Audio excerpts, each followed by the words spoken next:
Une guidance budgétaire ou une gestion budgétaire vous a été proposée, mais votre problème dépasse le cadre d'un accompagnement budgétaire. La médiation de dette n'a pas permis de résoudre votre problème.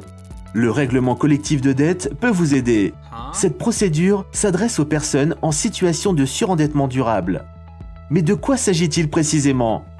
Le règlement collectif de dette est une procédure qui est gérée par le tribunal du travail qui vise à trouver une solution à votre surendettement. La procédure n'est pas un remède miracle car il faut respecter strictement tous ses engagements. Mais l'objectif est de pouvoir repartir à zéro sans plus aucune dette à la fin du règlement collectif de dette. Cette procédure n'est pas gratuite. Il y a des honoraires à payer aux médiateurs de dette. Un règlement collectif de dette se déroule en plusieurs étapes. Il faut d'abord introduire la demande auprès du tribunal. Cela s'appelle une requête. Elle contient toutes les informations sur votre situation familiale, vos revenus, vos dépenses et vos dettes. Le service de médiation de dette, le CPAS ou un avocat peut vous aider à rédiger cette requête. Le juge décide si votre demande peut être acceptée. Si tel est le cas, vous bénéficiez d'une protection contre les créanciers et les huissiers. Ils ne peuvent plus saisir ni vos revenus ni vos biens. Ils ne peuvent plus vous compter de frais supplémentaires. En échange, il faut que vous respectiez strictement tous vos engagements. Un recommandé du tribunal atterrit alors dans votre boîte aux lettres et vous indique le nom du médiateur de dette choisi pour vous. Lors du premier entretien, le médiateur de dette répond à vos questions sur la procédure ainsi que sur la suite des événements. Qui fait quoi? Quelles sont les échéances importantes? Quel est le rôle du médiateur de dette, etc. Le cas échéant, le médiateur peut vous demander de lui communiquer les documents relatifs à votre situation financière par exemple. Pour finir, mettez-vous d'accord sur la manière dont vous allez rester en contact. Vous ne verrez pas le médiateur de dette très souvent. Il faut donc que la communication soit bonne. Tous vos revenus sont versés sur un compte géré par le médiateur de dette. Avec cet argent, le médiateur de dette va payer les créanciers. Mais il vous reverse chaque mois, sur votre propre compte, une somme sur laquelle vous vous êtes mis d'accord.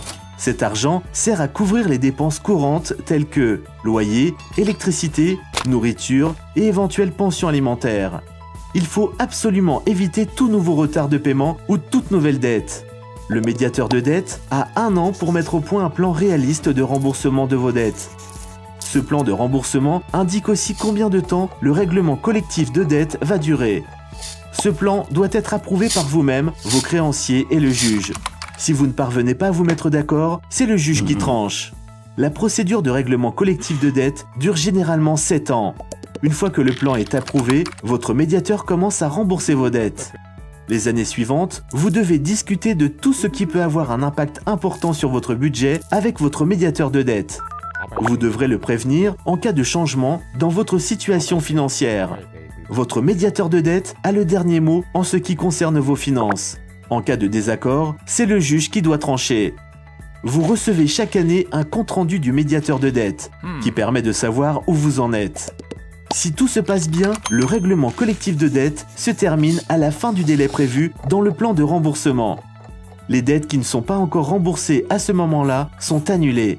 Attention, certaines dettes telles que les amendes pénales, les arriérés de pension alimentaire, les dettes qui restent après une faillite personnelle, les indemnisations liées à un préjudice corporel ne sont pas annulées. Sous certaines conditions, si vous parvenez à rembourser vos dettes plus vite que prévu, le règlement prend fin plus tôt. Vous pouvez aussi décider vous-même d'arrêter la procédure, mais ce n'est pas une bonne idée, car en faisant ça, vos problèmes ne seront pas encore résolus. Si vous ne respectez pas vos engagements et faites, par exemple, de nouvelles dettes, votre médiateur de dette peut mettre fin à la procédure. C'est ce qu'on appelle une révocation. C'est la dernière chose à faire, car tous les créanciers vous retomberont à nouveau directement dessus et vous ne pourrez pas introduire de nouvelles demandes de règlement collectif de dette pendant les 5 années suivantes. En résumé, dans certains cas, le règlement collectif de dette peut être une bonne solution à vos problèmes de surendettement.